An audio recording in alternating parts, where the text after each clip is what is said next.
L'île déserte. Pensez-vous que le diable puisse avoir une maison sur terre? Un lieu de résidence physique dans lequel il passe ses journées et surtout ses nuits.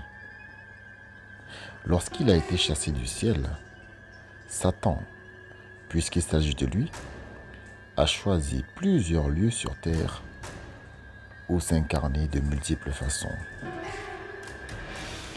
Dans ces antres du diable, tous les éléments de la nature portent l'empreinte du malin et sont hostiles à l'homme. La légende raconte que si un humain réussit à y passer une nuit entière, il sera alors protégé par le démon qui lui offrira toutes les richesses qu'il désire et surtout une grande longévité pour en profiter.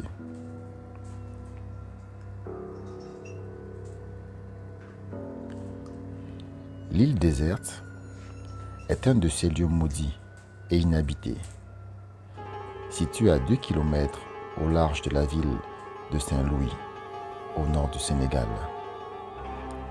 Les pêcheurs de Saint-Louis connaissent bien la légende de l'île, qui serait l'antre du diable. Parfois, des personnes téméraires y vont pour passer quelques heures, mais elles rentrent toujours avant la tombée de la nuit. L'île déserte abonde en fruits, en bois mort et en eau douce. Depuis des générations que les habitants y viennent, ils savent qu'ils sont autorisés par le maître des lieux à manger et boire à volonté ce qu'ils trouvent sur place. Ils ne doivent par contre jamais ramener de l'île des fruits, du bois mort ou le moindre caillou. Même la poussière de leurs pieds doit être lavée dans l'eau de mer avant de reprendre leur pirogue de retour.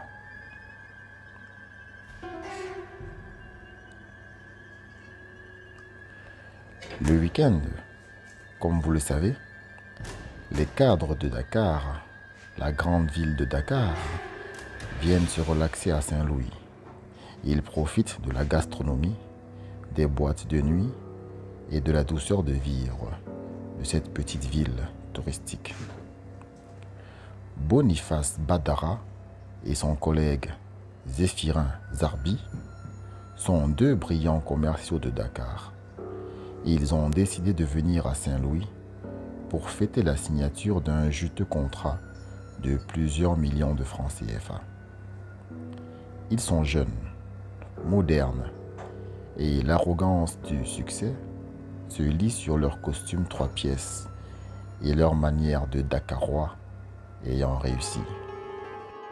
Nous allons suivre Boniface et Zéphirin dans ce week-end de fête qu'ils se préparent dans la ville de Saint-Louis et au large de laquelle se trouve l'île déserte.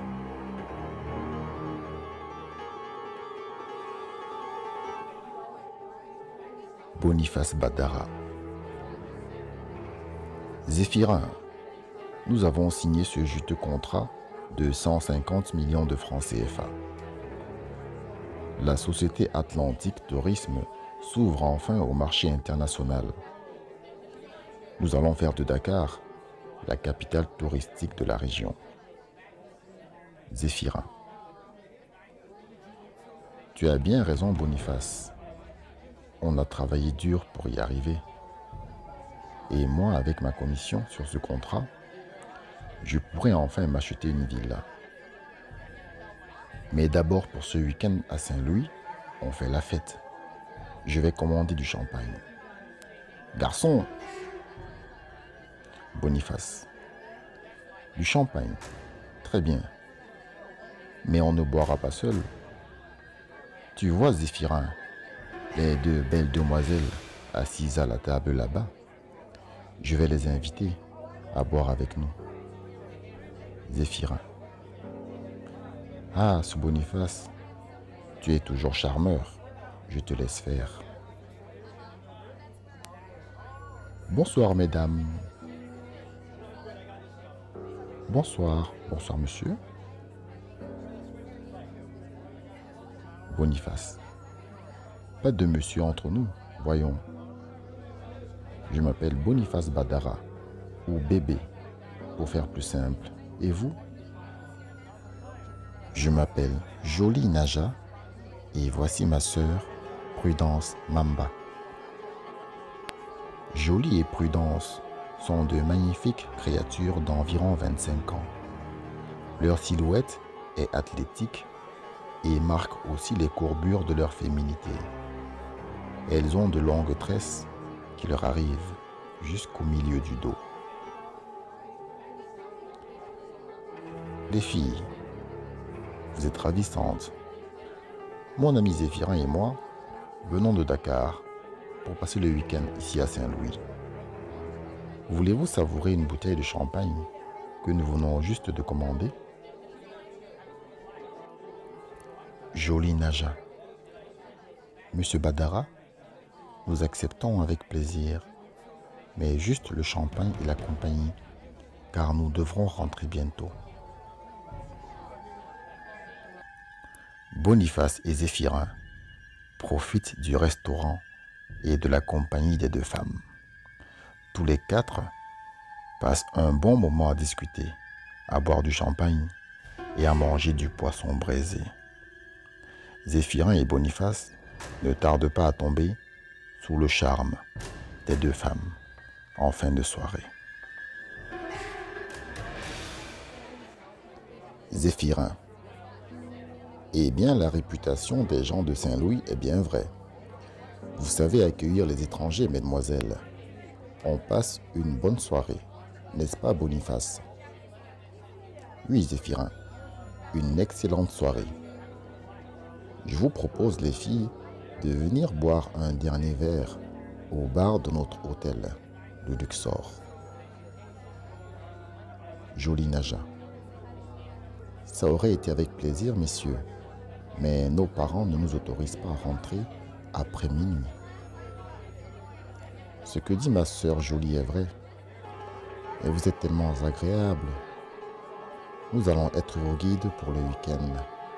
On passe vous chercher demain après-midi au Luxor pour se balader, si vous voulez. Boniface Badara. Bon, pas de souci.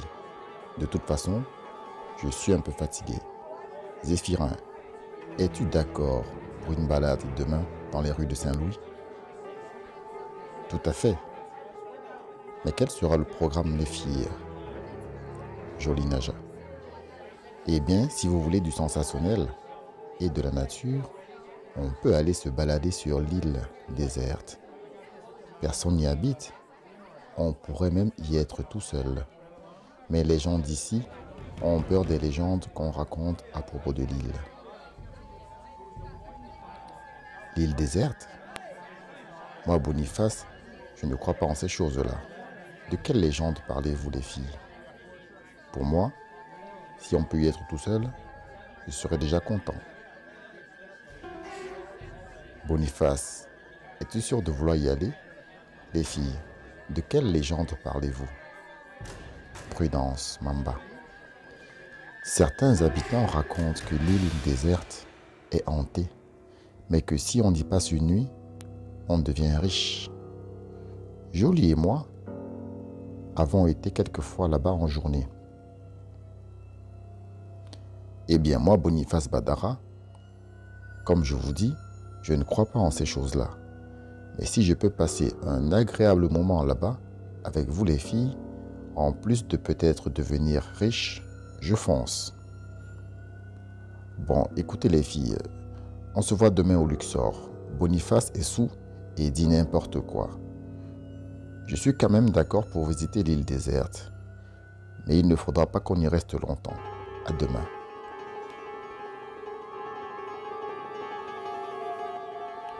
Et voici la soirée qui s'achève à 23h30. Les deux filles, Jolie Naja et Prudence Mamba, quittent la compagnie de Boniface et Zéphirin. Toutefois, elles les ont invités à se rendre le lendemain sur l'île déserte. Les deux femmes ont brièvement parlé d'une légende. Elles ont dit que l'île serait hantée et que ceux qui y passaient la nuit devenaient riches. Boniface, qui est soûl, dit ne pas croire en ces choses-là. Zéphirin, plus modéré, hésite à aller sur l'île déserte. Mais l'idée d'y passer du temps avec les deux filles est plus forte que la curiosité et la peur. Laissons la nuit passer et retrouvons-nous le lendemain après-midi à la terrasse de l'hôtel de Luxor. Les 4 nouveaux amis se retrouvent à la terrasse de l'hôtel. Après avoir bu un verre ensemble, ils se dirigent vers la plage des pêcheurs de Saint-Louis. Boniface Badara quitte le groupe pour aller louer une pirogue à un vieux pêcheur. « Bonjour monsieur, je m'appelle Boniface Badara et je souhaite faire la traversée pour l'île déserte. » Bonjour jeune homme. Tu as bien dit que tu veux aller sur l'île déserte. Tu ne dois pas être d'ici. Oui, je viens de Dakar. Je vous paye 150 000 francs pour nous amener là-bas avec mes 3 amis sur votre pirogue. Jeune homme, je suis Ali Mangando, le plus vieux pêcheur de ce village. Moi-même, j'y ai été 2 fois seulement dans toute ma vie. C'est un lieu maudit. Il paraît que c'est la maison du diable. Vous êtes sûr de vouloir y aller? Vieil homme, je viens de la grande ville de Dakar et je ne crois pas en ces superstitions. J'insiste pour que vous nous emmeniez. Allez, je vous donne 200 000 francs pour l'aller-retour. Si tu y tiens, après tout, j'ai besoin de cet argent. Mais je te donne un conseil. Ne ramène rien de l'île, pas de cailloux, de bâtons, rien du tout. Et comme tu es généreux, je te donne quand même ce petit bracelet de Kori. Garde-le avec toi, il te protégera si jamais il t'arrive des choses étranges. Les filles, Zéphirin, c'est ok. J'ai négocié la traversée avec Ali Mangando, un vieux pêcheur. Boniface, je peux te parler à côté un instant? Écoute, cette excursion ne m'enchante pas beaucoup. Toi-même regarde l'île au large. Ici, il fait grand soleil. Mais au niveau de l'île, il y a comme un brouillard qui l'entoure. Moi, Zéphirin, je ne suis pas rassuré. C'est très étrange. Allez, Zéphirin, encore tes superstitions. C'est juste la brume de la haute mer qui doit créer ce phénomène. Et puis, le vieil homme qui va nous emmener, Ali Mangando, il m'a donné ce bracelet de Kori qui me protégera si je vois des choses étranges sur l'île déserte. Allez, tiens, il est à toi.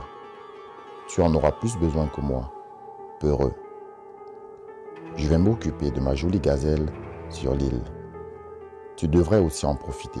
Allons-y. Et voici la pirogue à moteur du vieux Ali Mangando qui s'élance vers l'île. À bord, Boniface Badara et son adjoint, Zéphirin Zarbi, 2 commerciaux de Dakar. Ils sont accompagnés de 2 femmes rencontrées la veille dans un restaurant, Jolie Naja et Prudence Mamba, avec qui ils se sont liés d'amitié. Les 2 hommes comptent passer une bonne après-midi sur l'île. La pirogue file sur la mer. Les cheveux des deux filles sont secoués par le vent. Les quatre amis reçoivent des éclaboussures d'eau de mer et rigolent dans une ambiance bon enfant. Au fur et à mesure que la pirogue du vieil homme s'approche de l'île, il fait de plus en plus frais. Et il est déjà difficile d'apercevoir la côte. Un brouillard entoure la pirogue qui accoste sur l'île. Monsieur, dame, nous sommes arrivés. Moi, je ne bouge pas de la plage.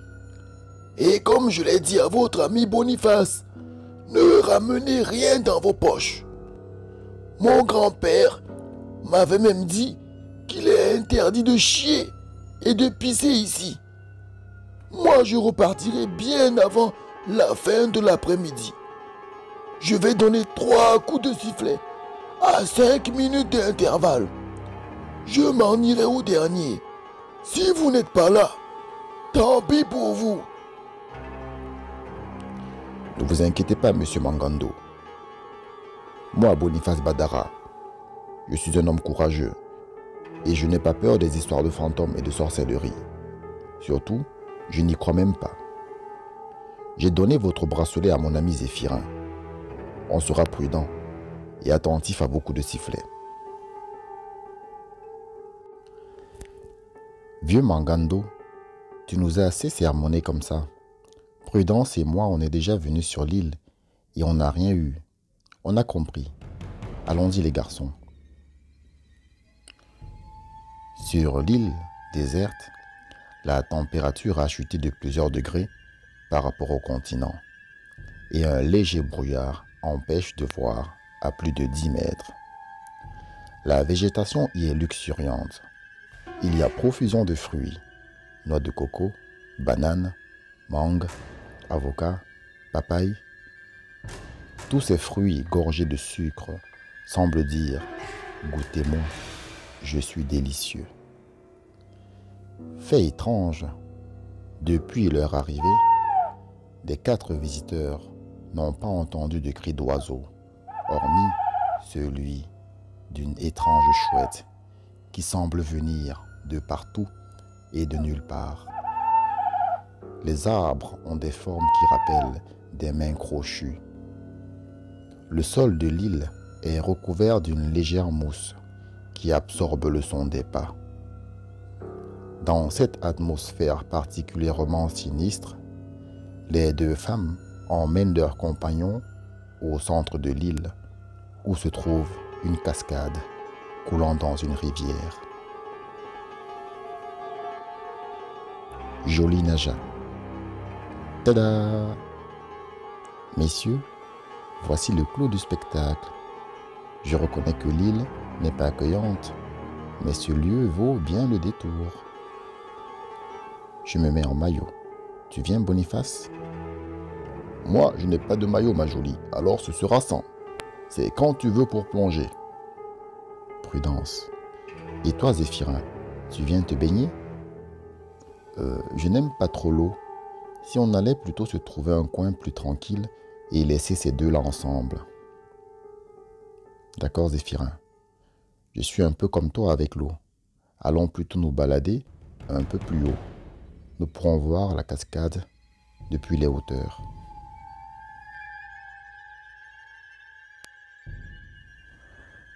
Boniface et Jolie se baignent dans la cascade. Ils ne tardent pas à se rapprocher l'un de l'autre. Et ce qui devait arriver, arriva. Les 2 amants, assouvis de leur corps, se reposent sur l'herbe. Boniface. Jolie. Tu pourrais venir me voir à Dakar. Je te ferai le guide touristique à mon tour. Ce contrat de plusieurs millions de francs m'a mis sur la route du succès. Je pourrais même te trouver du travail. Pourquoi irais-je à Dakar quand j'ai ce paradis ici à Saint-Louis? Par contre, si toi, Boniface, tu restes, on peut vérifier si la légende de l'île est vraie. Je sais que tu aimes beaucoup l'argent. Alors, passons la nuit ici. Et peut-être que ce diable nous fera riches demain. Boniface. Haha, le diable nous fera riches. Pourquoi pas? En attendant, je vais pisser un coup. Boniface. N'as-tu pas entendu le conseil du vieux pêcheur? Il a dit qu'il ne faut ni pisser ni chier sur l'île. Je sais bien, mais laisse ce vieillard avec ses légendes.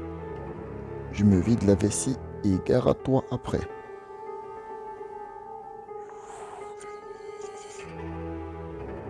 Mais, pourquoi quand je pisse, il y a une épaisse fumée qui sort du sol?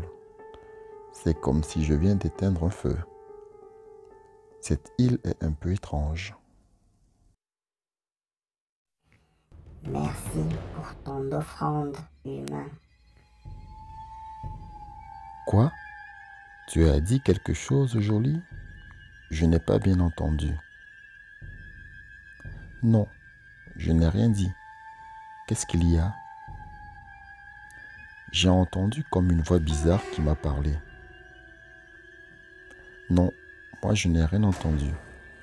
Viens près de moi, Boniface, j'ai froid. Boniface vient d'uriner sur l'île.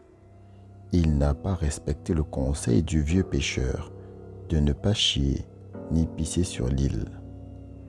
Une épaisse fumée est sortie du sol à l'endroit où il a pissé. Une étrange voix lui a dit « Merci pour ton offrande ». Boniface n'a pas relevé cela et a pensé avoir eu un moment d'absence. Les deux amants s'enlacent de nouveau, mais cette fois-ci contre un arbre.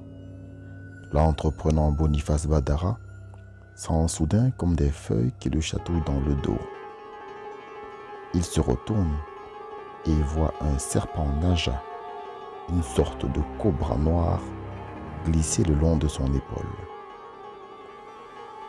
Boniface crie et veut s'enfuir, mais Jolie Naja le plaque contre l'arbre avec une force surhumaine. Boniface voit alors le vrai visage de la femme qu'il a en face de lui. Elle a des yeux rouges et les pupilles jaunes comme un serpent. Toute sa chevelure de tresse s'est transformée en de multiples serpents naja noirs. Les reptiles sifflent et lui tournent autour du visage. Jolie sort alors une langue fourchue de sa bouche et lèche le visage du malheureux. Boniface, terrorisé, a du mal à comprendre ce qui lui arrive. Alors, la funeste créature lui parle. Ainsi, monsieur Boniface Badara ne croit pas en la sorcellerie, au diable et en toutes ses légendes. Je suis la fille de Satan et j'habite sur cette île. Je voulais un peu m'amuser avec toi et peut-être te rendre riche. Mais ton arrogance a dépassé les bornes. Mon père a demandé un châtiment pour toi quand tu as pissé sur sa demeure. Boniface est maintenant attaché contre l'arbre. Les serpents naja l'enserrent comme des lianes. Il pleure et arrive enfin à articuler quelques mots. Madame Jolie Naja, je m'excuse. Pitié, ne me tuez pas. Je vais ramasser la terre mouillée où j'ai pissé. Je mangerai même la mousse s'il faut. Pardon, ayez pitié.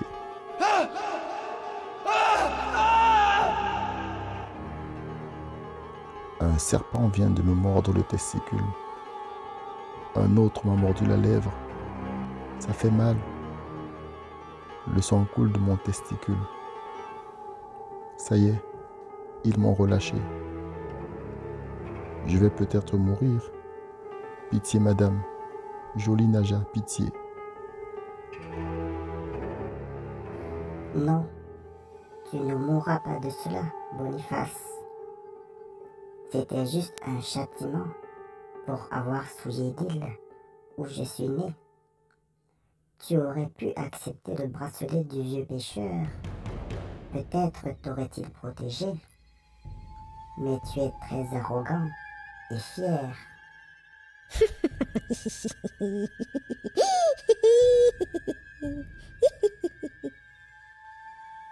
Boniface, n'oublie pas que c'est toi qui es venu me chercher hier au restaurant. Maintenant, il faut assumer tes actes. Je t'aime bien quand même. Je t'aime bien. Et je vais te faire 2 propositions. Voici la première.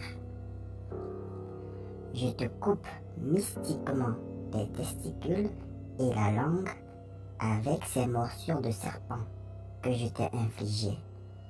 Ainsi, tu ne banderas et ne parleras plus jamais.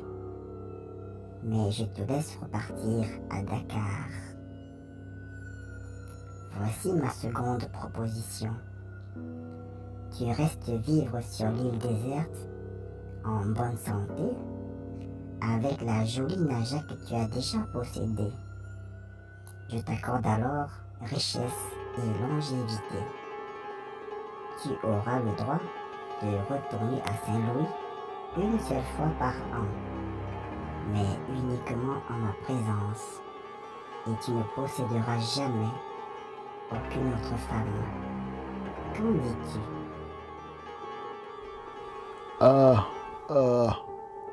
Je suis foutu dans les 2 cas.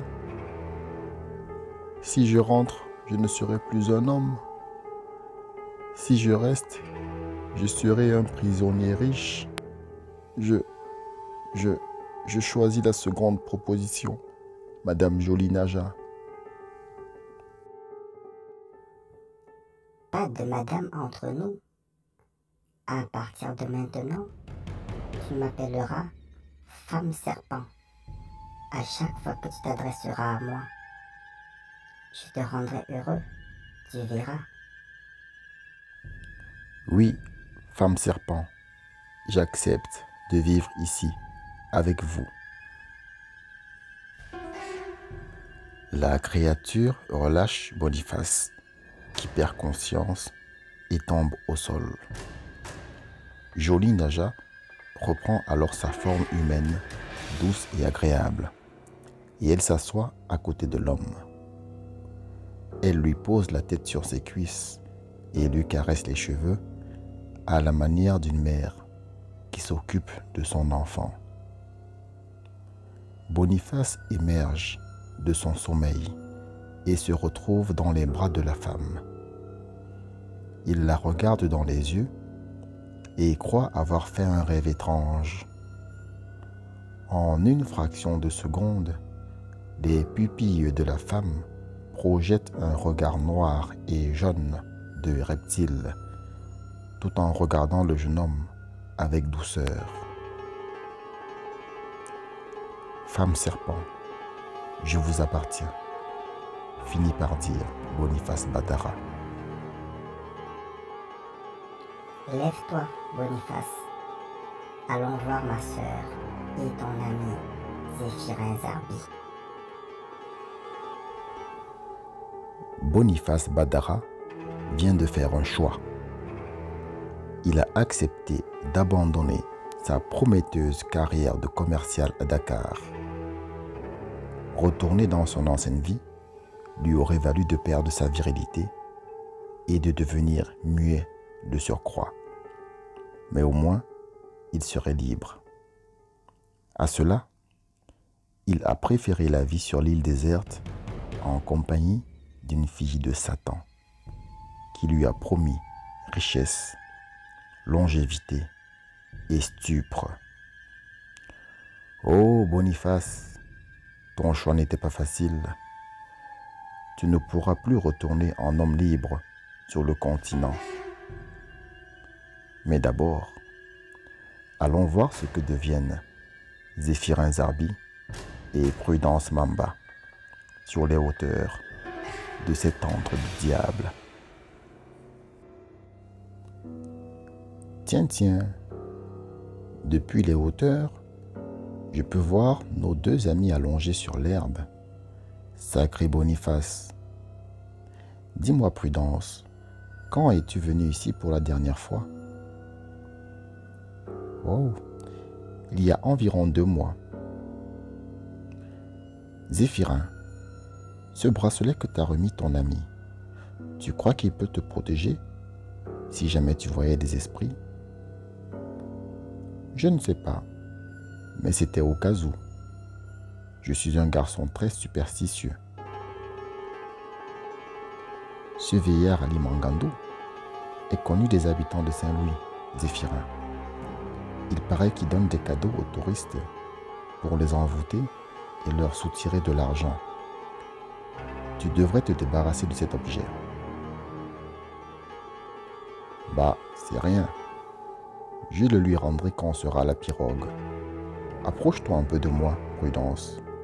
Tu es très distante depuis que nous sommes arrivés sur l'île. Hier, tu me dévorais pourtant des yeux. Tu me plais beaucoup, Zéphirin, mais ce bracelet de Cori, ne le porte pas si tu veux t'approcher de moi. Je n'ai pas confiance en ce vieux. Tu te méfies du vieux pêcheur? Prudence, mais cette île est bien plus sinistre, même s'il ne s'y passe pas grand-chose. Tiens, c'est le premier coup de sifflet d'Ali Mangando. Il nous reste 10 minutes pour le rejoindre sur la plage. Oh, déjà? Alors pour toi, Zéphirin, je me déshabille, mon prince de Dakar. Mais dépêche-toi de m'enlever ce bracelet. Tu es sublime, Prudence. Mais, pourquoi le bracelet de Cori vibre? On dirait qu'il veut m'envoyer un signal. Zéphirin, lâche ce bracelet et viens. Le regard de Prudence a changé. Des yeux de reptile fixent maintenant Zéphirin, qui est interloqué par ce qu'il voit. Prudence Mamba est bel et bien nue, mais sa peau se recouvre lentement d'écailles. Ses longues tresses noires se transforment en serpent, Mamba noir, et danse sur sa tête. La créature siffle et ses doigts griffus fendent l'air en direction de Zéphirin. Toutefois, le bracelet de Cori lui chauffe le bras et commence à scintiller fort. Prudence Mamba se cache les yeux devant cette lueur et recule. Ô malheur, créature des ténèbres, recule, recule. Mon Dieu, faites que je m'en sorte vivant de ce cauchemar. Je dois courir vers la plage et rejoindre la pirogue. Boniface, au secours, Boniface. Zéphirin, protégé par le halo lumineux qui émane de son bracelet, court à travers la végétation hostile en direction de la plage. Prudence le poursuit avec des dizaines de serpents qui sifflent sur sa tête. La reptilienne veut l'empêcher de rejoindre l'embarcation. Le jeune homme continue d'appeler Boniface au secours, mais sans réponse de ce dernier. Le second coup de sifflet. Il me reste 5 minutes pour atteindre la pirogue. Et Boniface qui ne répond toujours pas. Zéphirin, Zéphirin, c'est moi Boniface. Je suis là, par ici. Dépêche-toi. J'ai trouvé un raccourci pour la plage. Mais que faisais-tu, Boniface? J'ai hurlé au secours et tu n'as pas répondu. Prudence s'est transformée en Mamiwata ou je ne sais quoi comme créature. Vite, fuyons vers la pirogue. Ce lieu est vraiment maudit. C'est déjà le deuxième coup de sifflet du vieux pêcheur. Zéphirin, va-t'en. Je suis maudit. Mais tu es comme un frère. Sache que je suis déjà mort. Mon arrogance m'a perdu. J'aurais dû croire en la sorcellerie et respecter les consignes du vieux. Jolie Naja aussi s'est transformée en créature du diable et elle m'a piégé. Je suis foutu. Je ne pourrai pas partir d'ici. Quitte l'île sans moi. Adieu camarade. Peut-être nous reverrons-nous un jour. Le soleil qui n'a pas pointé son nez de la journée va bientôt céder sa place à une nuit d'encre. Zéphirin et Boniface courent dans le sous-bois et se dirigent vers la plage, poursuivis par Prudence.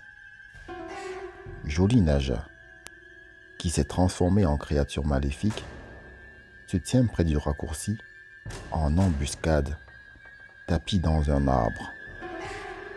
Elle est prête à bondir au passage des deux humains. La femme serpent a envoyé Boniface pour piéger son ami. Mais lorsque Zéphirin passe, la créature lui saute dessus depuis les arbres. Curieusement, elle rebondit sur le halo lumineux qui entoure le corps du jeune homme. Le corps de la femme reptile s'enflamme pendant quelques secondes et elle émet un léger cri de douleur. Jolie Naja siffle de colère et rattrape le malheureux Boniface qui était à la traîne. Prudence la rejoint et les deux femmes reptiliennes observent la plage à bonne distance en retenant Boniface. Zéphirin a juste le temps de grimper à l'intérieur de l'embarcation qui est illuminée du même halo que le bracelet. Ali Mangando, le vieux pêcheur, a suivi la scène de poursuite. Il a vu les deux créatures maléfiques et comprend que Boniface est bel et bien perdu. Il démarre rapidement sa pirogue et s'éloigne de l'île, tandis que la nuit tombe. Le bracelet de Kori du vieux Ali Mangando a sauvé Zéphirin Zarbi d'un triste sort. Il est inconsolable de la disparition de son collègue. Il essaye maintenant de reconstituer les pièces de ce puzzle qui l'ont mené en enfer lors de ce week-end qui avait pourtant si bien commencé. Le lendemain matin, Zéphirin, accompagné d'Ali Mangando, le vieux pêcheur, comme témoin, se rend au poste de police de Saint-Louis pour demander de l'aide et signaler la disparition de Boniface. À la description des jeunes femmes et de leur nom, l'officier lui montre un registre d'état civil. Les seules personnes nommées Jolie Naja et Prudence Mamba sont deux jeunes femmes de 25 ans, hélas décédées et enterrées il y a près de 100 ans. Plusieurs années ont passé et Zéphirin Zarbi n'est plus jamais retourné à Saint-Louis. Mais si vous allez visiter cette belle station balnéaire du Sénégal et que vos pas vous mènent à la terrasse du Luxor, soyez attentifs. Peut-être alors apercevrez-vous un couple discret qui sirote un martini. C'est peut-être Boniface Badara et sa femme serpent, Jolie Naja. Et vous, messieurs, dragueurs invétérés de Dakar et d'ailleurs, à Saint-Louis, méfiez-vous des belles filles et respectez les légendes des autochtones.